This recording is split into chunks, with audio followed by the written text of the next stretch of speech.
Hey everybody, I'm tacking on a little note to the end of this video because there's one more thing about grammar that I need to share with you. And that is that even though at the beginning of this video I said that I don't expect you to have perfect grammar from the beginning, and that my main point in using grammar is to help you become a better writer, I do want you guys to know that there are some basic grammar things that are elementary level things that all of us mid-school teachers do expect from you, and we expect you to know it now. And we expect you to do that now in every class, okay? So I want to share those expectations with you and give you a little tool that you can use to remind yourself of what those things are. So if you could scroll with me to the top of the communications page here, and you'll see there are some buttons that are titled useful links. And down a couple of buttons, there's a couple of white outlined buttons. The first one I'm going to click on is the 5 expectations for any 7th and 8th grade writing, and I'm going to click on that right now. And you'll see this little graphic pop up. And what I've done is I've created this to be a tool for you to remind you of some basic writing things that you should know by the time you get to 7th grade and get to 8th grade.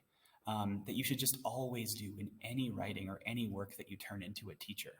Any email you send, any paper or anything that you type and turn in, these things should be true, okay? And I'm just reminding you gently of these things using this graphic. So the first one is that you capitalize appropriately. You know that, you've learned that in elementary grades. Beginnings of every sentence, names of things, like if you're writing Gallup or you're writing your name or Mr. Nielsen, all of those are proper nouns. They need to be capitalized. And when you write the letter I to talk about yourself, like I hope you're doing well, you need to capitalize that every time. That's a clear elementary level thing, okay? Number 2, punctuate appropriately. You need to put punctuation in your writing. You need to divide your ideas into sentences. There's no excuse for a 7th grader to write an email to a teacher that's just a bunch of words with no periods in it. And the other one here talks about apostrophes. Do your best with apostrophes to use them correctly. Number 3 is to check your spelling. We're not expecting you to spell every single word correctly. We're not going to come down super hard if you accidentally misspell one word. But there are lots of tools when you're writing an email. You get the squiggly underline, and then you can 2-finger click on that word, and it will give you a suggestion. Use those tools to help yourself spell the best that you can, okay? And the same goes for spelling shortcuts, like writing just the letter U for Y-O-U.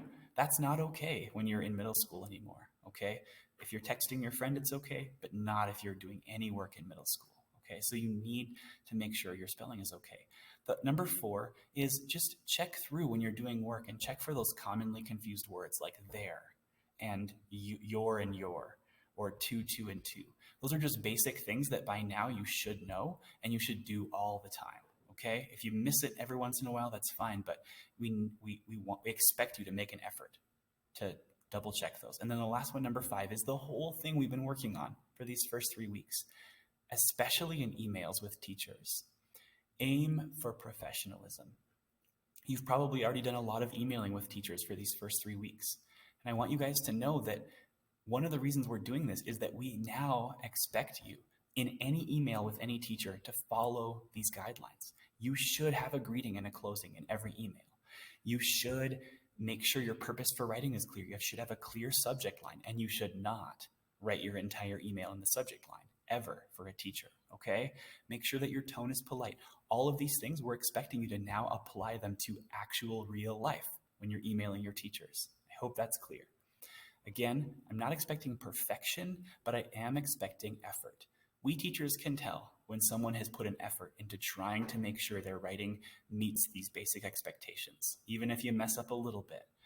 What we're trying to avoid is just really sloppy, I don't really care, it's clear I don't care, nothing's capitalized, there are no punctuation marks, okay? We're expecting you to know these 5 things and to do them.